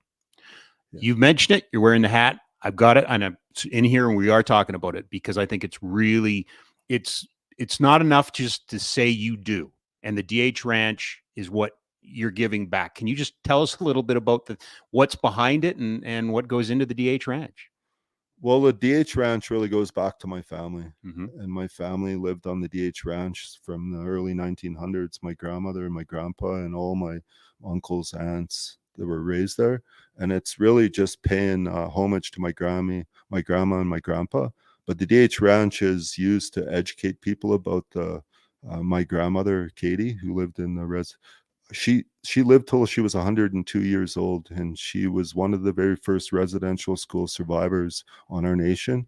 But really it is just talking about the resiliency and the strength that it took her to survive through residential schools, but all the values, the ranching values, the horses, the animals, and also the traditional values that she taught us.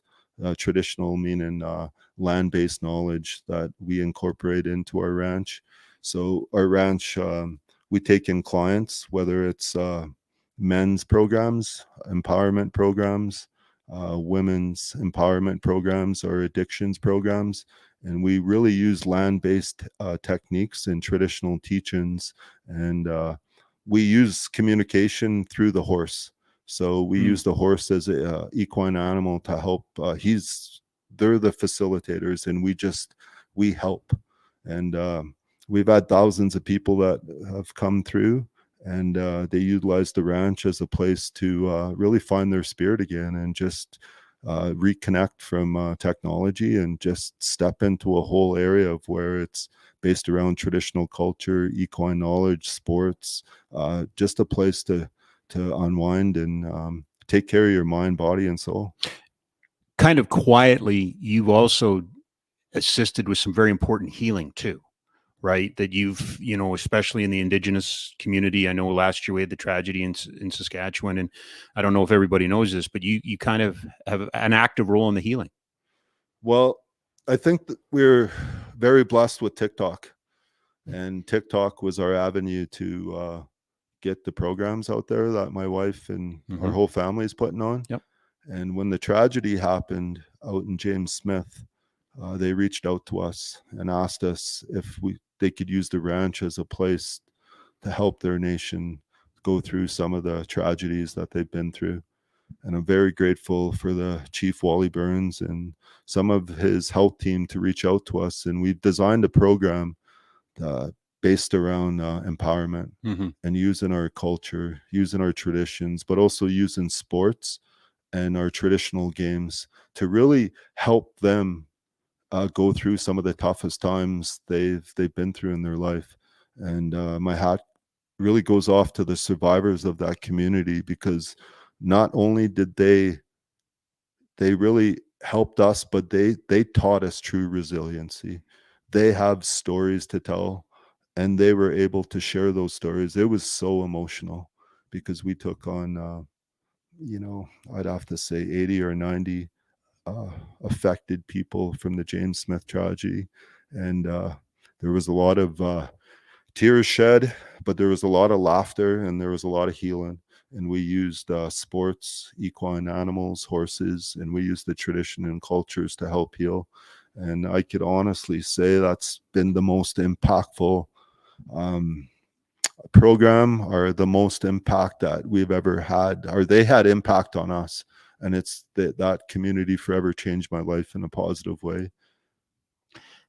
How do you deal with the heaviness of that, or some of the other topics that you are not dealing with fun things at times, and it's got to be heavy for you. So how do you handle that, Brent?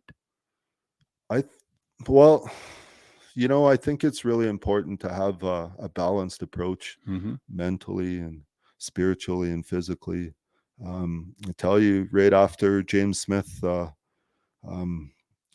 exited the DH Ranch, that, you have a mixed emotions because they were able to talk about that day and what happened, but we as a group smudged and we talked about it, and we talked about every single person's journey that they talked about, and we prayed, and we just prayed to the Creator that we asked that the Creator watches over the people that were affected, and we prayed for healing, and we went through our own little ceremonies, but we also were thankful that they were able to heal and cry and laugh, and just by them coming to the ranch and seeing the smiles on their faces and having a handful of people saying thank you, that we changed their lives in a good way, that their kids weren't able to talk, laugh, speak for months and months, that they were emotionless, that they were able to show emotion. That meant the world to us, and we knew we were doing something right. Can I ask you a personal question? Yeah. All right. You've now been living with multiple sclerosis for 5 years, 4 years? 4.5 years. 4.5 years. Yeah. Tell us about it. How has that impacted you and impacted your view on what you do? Well, MS has forever changed my life. I was diagnosed 4.5 years ago. My whole body shut down, lost the vision in my eyes, practically in a wheelchair and a cane. But it's changed my life forever. When that time happened, I thought my life was over. I literally thought I was going to die. I just literally prayed to the Creator and just asked him to put good people in my life. And so what ended up happening, Rob, was I went all natural. I chose not to go on big pharma. I didn't go on medication. I changed my life around. I went from not being sorry for myself to being positive, quit smoking, quit drinking, changed my whole physical presence around, start working out, treated my body like the way I should be treating it. Took care of my mind, my body, and my spirit. Went all natural, vitamins, health-wise, and just start living every day like it's my last day. And I walked away from a very, very high-paying job just to do impact initiatives. Yep. Because I just feel that we have a time frame on this earth, and that I wanted to do the things that truly mattered to me. And it's forever changed my life. I still, have symptoms here and there, but I have to take care of myself. But there's not a day that goes by that I don't regret what I'm doing. Let's just say I wake up every day and I'm really grateful and thankful for what I'm able to do on that day. And every day I'm doing something different. It's so trite to say it, but you're living your best life. That's right. Right? Yeah. And you have a purpose. That's right. Yeah. So every day I'm excited to do. I was so excited to talk to you today because I'm able to talk about sports and diversity and tell my story. Yep. Tomorrow I get to go to the Saddle Dome and work with the elders, and we're doing traditional ceremonies with our people. We get to hang out at the Saddle Dome for 2 or 3 days. We're able to work in the sports world, and Indigenous people are thriving. They're doing well, and we're educating people right now, and we're building good relationships. You are, as I said before, still the most popular former hitman for the organization now, nearing its 30th anniversary. And it shocks me every time I look at it. You were there for 2 years, but your impact was so great. What was it? What was it about that time in your life, Brent? What was it about the marriage between Brent Dodginghorse and the Calgary Hitmen that seemed to work so well?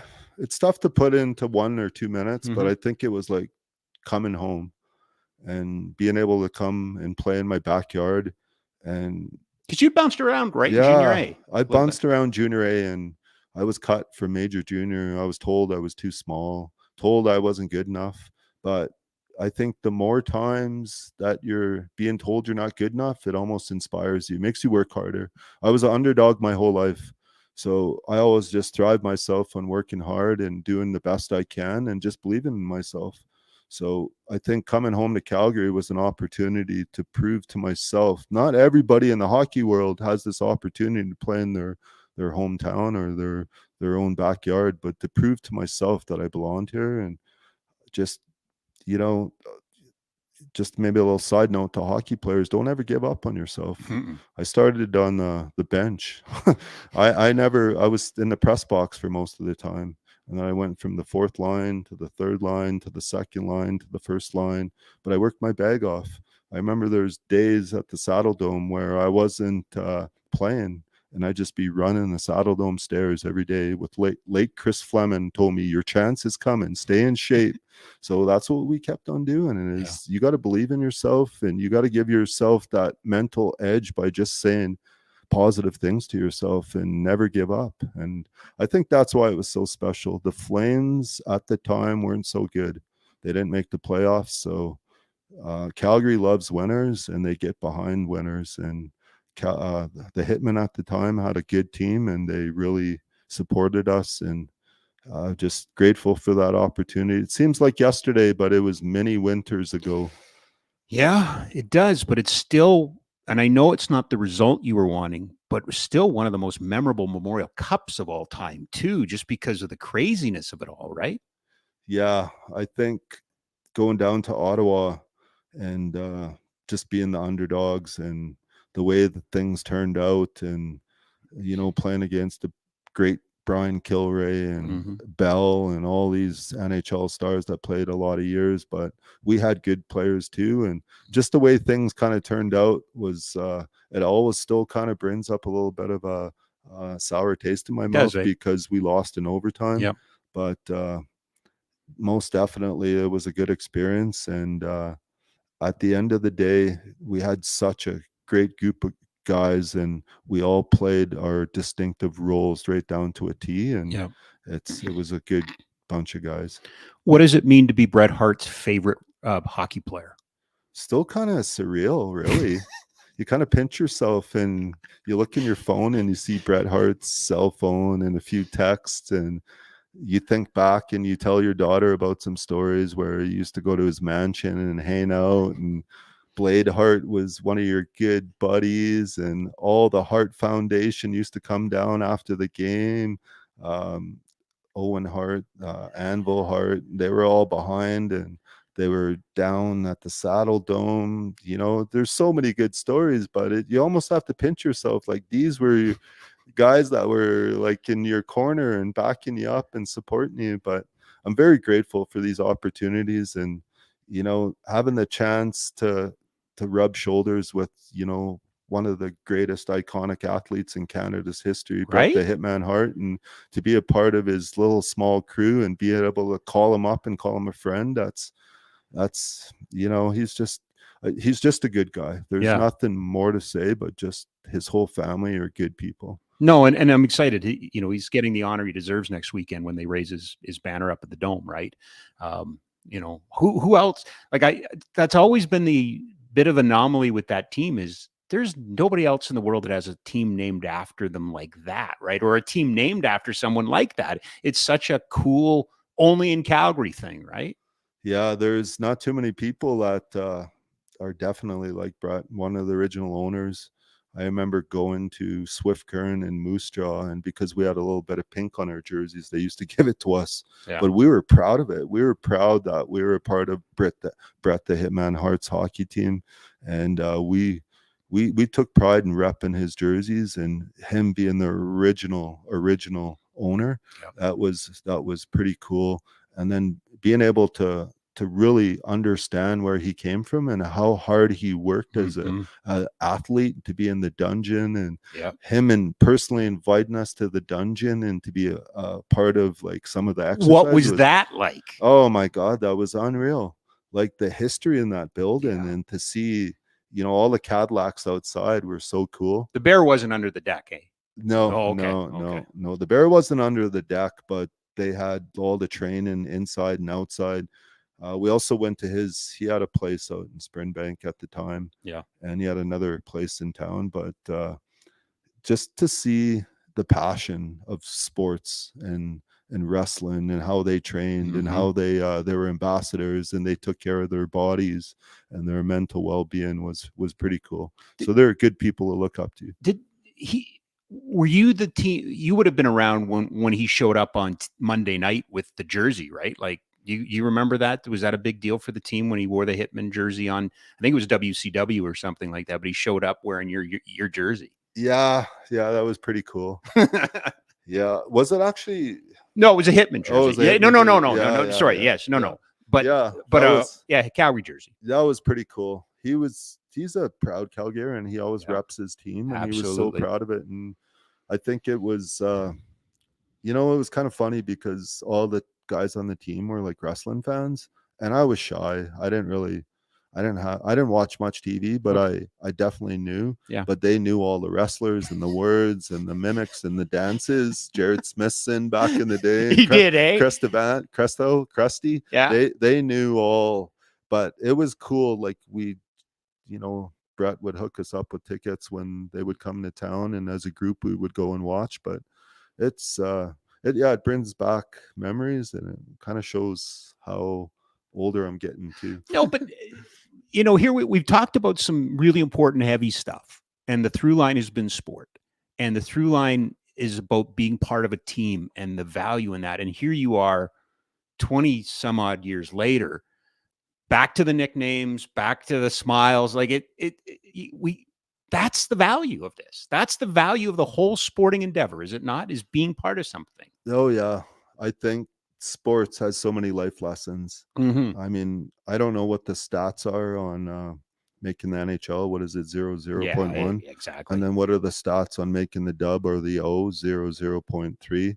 And then when you look back of the players and teammates you played with, how many players that I played with actually made the show, and how long did they play? I could just name a handful. Yep. Jared Smithson, Brad Stewart, there's a few. There's some guys that had lengthy careers, but what did they have? They had good personalities.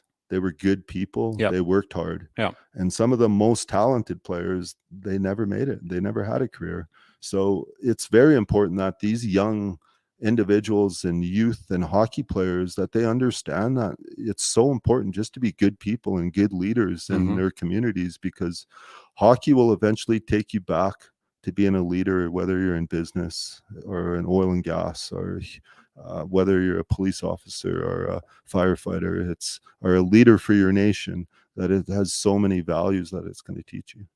You were a long-serving leader of your nation. You just recently came off a council, and I don't want to put words in your mouth, but I would think you have a great deal of pride with the Jim Starlight Center and the Seven Chiefs Arena, the facility out there. And I thought it was really kind of neat that the Canadian Special Olympics Winter Games are coming to Calgary next year, and it's, I believe, one of the facilities, is it not, hosting, which I think when we first came and saw you and there was dust everywhere and there was nothing up and you were showing us around, you were talking about that. We want this to be a place where the country comes, where the world comes. We want to be world class.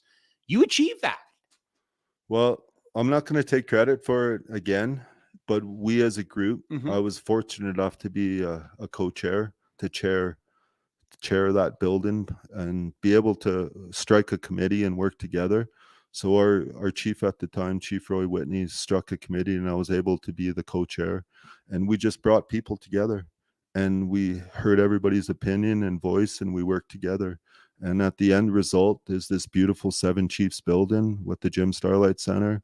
And mission's accomplished because we're able to bring all different types of individuals together through sport, tradition, and culture. And under one roof, we're able to educate and all work together through sports. And we've had the Calgary Flames training camp there. They skate there on option days. They train there. The Hitmen play exhibition games there during COVID. The season was there. The season was there. Yeah. And it all comes down to relationships and partnerships. Because of that, they put in a good word to Team Canada. We've hosted Team Canada. We've had the Dream Gap Tour. It just continues to grow and grow. So that's the importance of building relationships and partnerships. And it's such an important place for the community because it's a hub where every identity is represented in that building. But again, must be some satisfaction that your vision has, come true, right? In that regard. Well, that's what you want, and that's what you ended up getting. Yeah. I take guidance from our elders in Mhm. our nation, and I'm just able to help facilitate it. And you know me, I'll never take credit No. for it, but I'm always going to be a voice for our people and just be an advocate to do the right thing. As we kind of wind down here, I do want to pick your brain a little bit. We talk about minor hockey and minor sports, minor hockey in particular. You've done a lot of work and have spoken to a lot of people. Are we getting better when it comes to DEI issues? Are we making some headway? Yes and no. Okay. Yes, in the term of the conversations happen. Mm-hmm. In terms of the conversation of diversity and inclusion, look at some of the templates that are out there that are working. Toronto Maple Leafs, Edmonton Oilers, Calgary's doing a good job. The Hitmen are doing a good job. Alberta, Canada, and Hockey Calgary are a little slower. Mm-hmm. I'd like to be able to see that at a level to where they kind of speed it up, but they're still learning. Mm-hmm. It's very important to be able to use this as a platform to understand the whole scope, the big picture. I see things happening in Canada for the better, but I think where the movements happen is on the grassroots level, and that's where the grassroots level are always the ones that are moving the needle. Right. And I truly think that it is getting better. I'm always the type of guy that says we can do a little better, or we can push a little more, or maybe it can be done this way. And it'd be nice to have a grassroots summit to where everybody gets together and we talk about some of the issues. And I truly think the change really happens on the grassroots, and hopefully at the board levels and the big bosses and the decision makers way up top, we can work with them because they're a big part of it too. And that's education and awareness. See, I'm glad you said that. Earlier this week, there was a story in, I believe in Post Media, Akeem Alou in the GTHL. Akeem was trying to get a AAA team in the GTHL, and he talked about the importance of people, of color seeing themselves at the highest level. And I've heard that before, and I knew you were coming on, so I wanted to ask you about this. I am critical of that thinking. I don't think it's about having AAA teams. I think it's about entry level. I think it's about building the pyramid from the bottom. I think it's about making sure that everybody feels like they have access to the game. I've always felt that the elite player will rise and will find a home. And I'm a little worried sometimes. I'm not mad at Akeem Alou. I just think he was an elite player that came through the system, so that's what he knows. But you say grassroots summit, and I get excited about that because I think we just need to get kids involved. We need to get the high performance, the elite stuff will come, won't it? Well, I think the template models were already out there. If you look at the Beardy's Blackhawks. Yep. The Beardy's Blackhawks were situated in Saskatchewan, and Beardy's, Saskatchewan, just outside of Saskatoon. They had a midget AAA team. Yeah. And their mandate was to have a percentage of Indigenous hockey players on there, but they also had Caucasian or white players on there, so they mixed it. So it was a mix of Indigenous, but also ally players, which in my mind was good. Right. So what it did was create a lot of awareness that these players can play at that level, and if they were given the right opportunity, they can excel. Some of those players went on to play in the NHL, so which is a good thing. So I see where Akeem's coming from, but at the same token, it would be nice to see an all BIPOC team or Indigenous team, but I also see where the funding agencies won't do that either because they're afraid of poaching or they're afraid of other players going there. But me coming from a BIPOC player, an Indigenous player, I witness it and I see it on Courage Bear is my wife's cousin, and he runs an Indigenous academy out in Saskatchewan. And that's so important for our Indigenous people to see AA and AAA and under 20 or under 18 teams play, because they're given an opportunity. And they have First Nation coaches, GMs, sponsors, funders. So what it does from a person of color is it gives them that sense of pride. And then when it gives them that sense of pride, other Indigenous or BIPOC players are watching and saying, hey, if they can do it, I can do it too. And I see the separation side too. So, that's why it's important to have these summits to talk about it and see how we can navigate through them. Right. I would truly love it if we had a program like in Europe to where it was all based right from the grassroots level.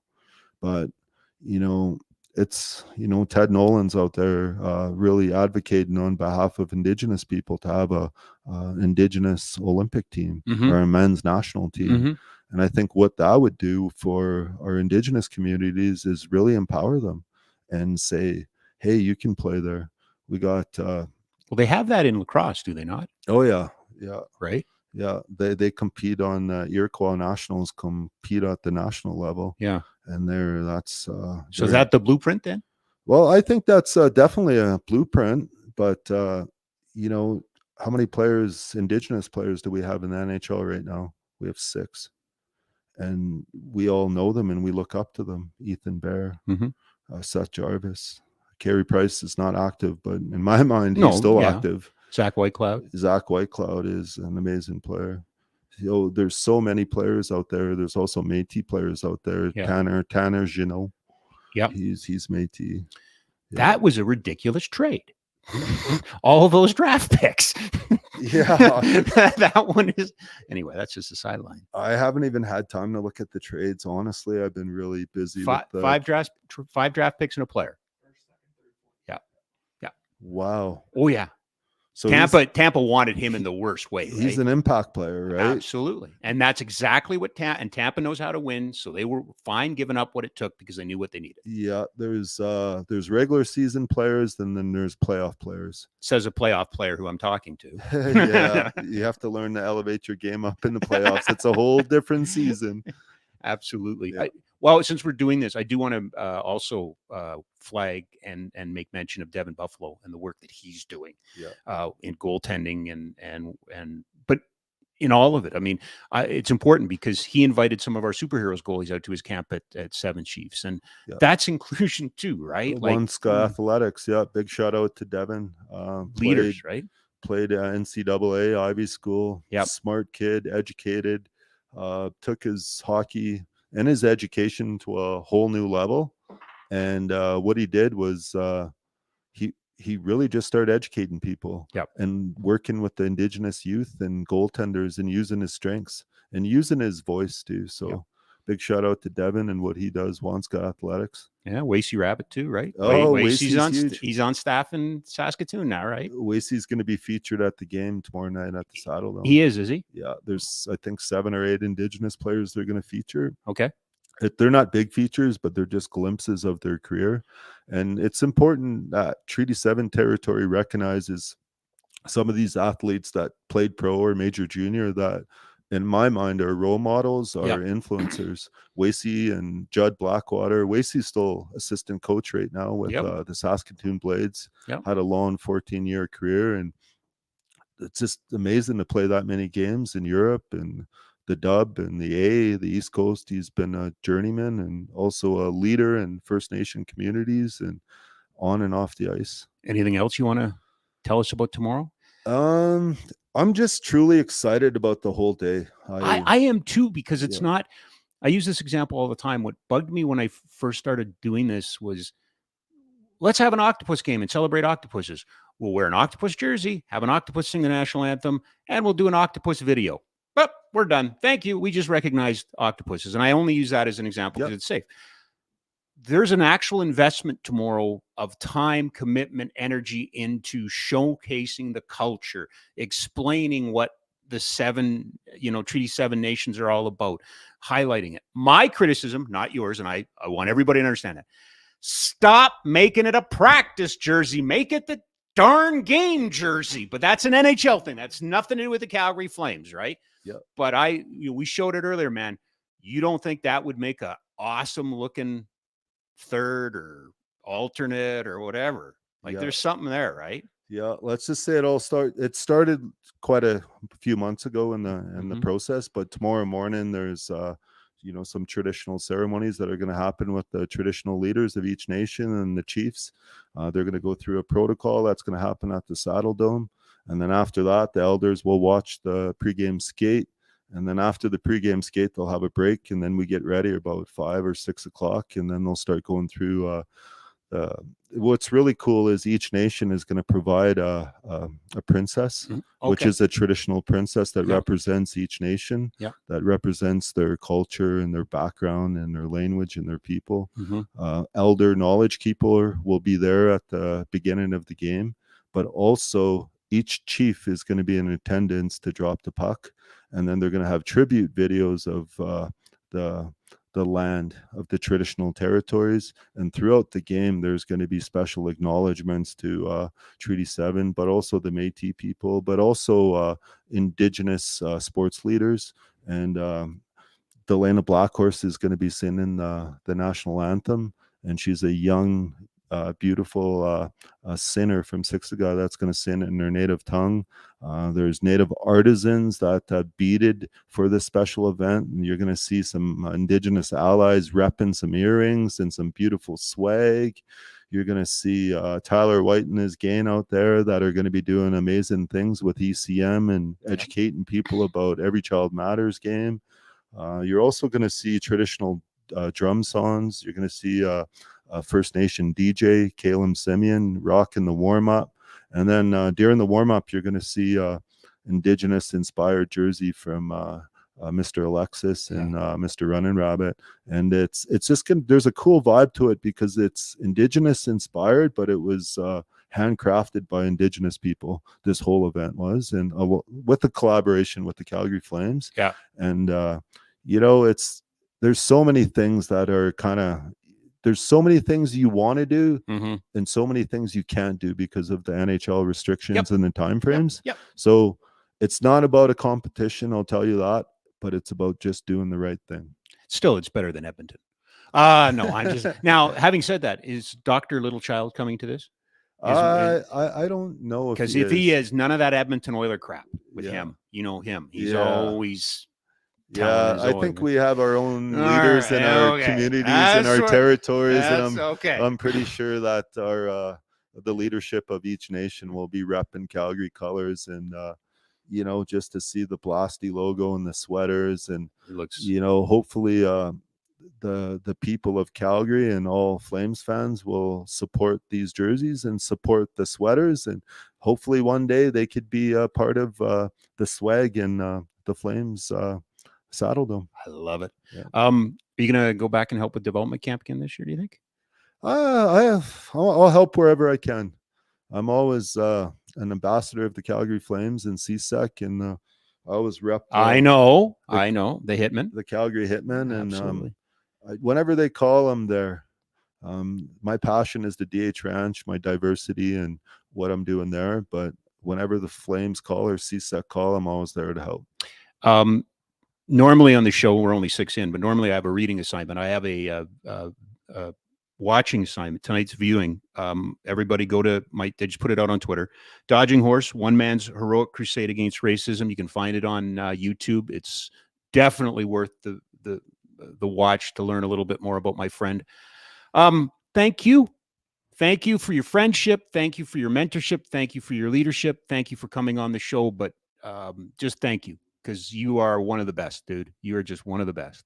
Yeah. See you, Gus. Appreciate it, Rob. Thanks for having me. I really, really appreciate it. Brent Dodginghorse, everybody. Kind enough to come in the Ooodle Noodle studio today. Ooodle Noodle, we bring the heat. Try their butter chicken, mac and cheese, Kung Pao noodles, Bangkok Pad Thai Classic, vegetarian and gluten-friendly options. 2 locations, 1244 17th Avenue Southwest and 105 Main Street North in Airdrie. Pickup and delivery at both. Oh, let me get it back square. I'm moving around here, so I'll get back square in the picture. Again, you know what? Let's do our final mile here. Let's get right into it, because I want to start off tipping my hat to Frank and Tyler and Mike, and I'm missing a whole bunch of other people, Matt, and everybody who was part of DFO's trade deadline show today. Today was the trade deadline of the National Hockey League. If you caught the DFO trade deadline show, they did an amazing job. It looked spectacular, absolutely spectacular. So I want to tip my hat to them. I want to tip my hat to the Calgary Surge. They were at the Genesis Center last night holding a little home team party, little block party, and it was awesome.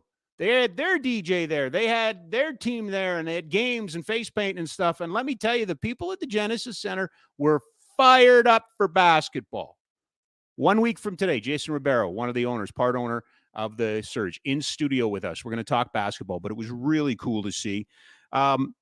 Want to mention Special Olympics. The 2024 Canada Winter Games are coming to Calgary. Great opportunity as a guy who's been bitching and moaning about our city getting big events. Here's one. So if you're interested in volunteering, watch. They're going to be looking for volunteers. They're going to need Calgarians to do what Calgarians do best, what they do best. And that's get out and welcome the rest of our country. That will do it.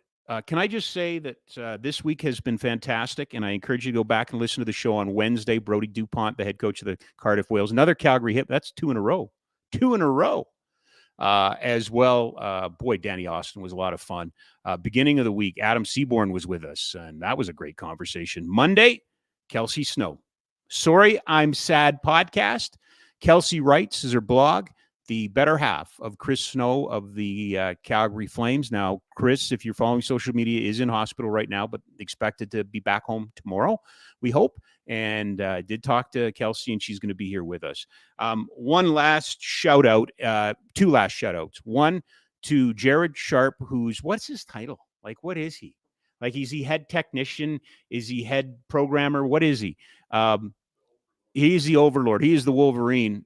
Dude has worked his ass off. I'm going to swear. Sorry, Ty, I owe you something. But he has worked his ass off to get this show rolling, and he's the one that's responsible for changing the set and everything like that. And he's here all weekend. He's sending me texts. What do you think of this? What do you think of that?